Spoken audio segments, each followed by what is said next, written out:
दिया और उन्होंने नवाज शरीफ साहब से भी मुलाकात की है कि इकबाल खुरेना साहब को फिल फोर छोड़ा जाए, और अगर उसको नहीं छोड़ा जाता तो जनाब फिर हमारा रिजाइन एक्सेप्ट किया जाए। दूसरी जानब उनका यह भी कहना है कि पाकिस्तान से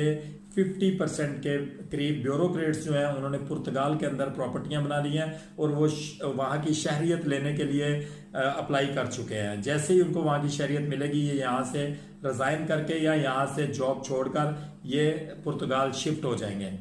वो कहते हैं कि ये अरबों रुपए की जो करप्शन करते हैं वो ब्यूरोक्रेट्स होते हैं, हम लोग तो उनका जूठा खाते हैं।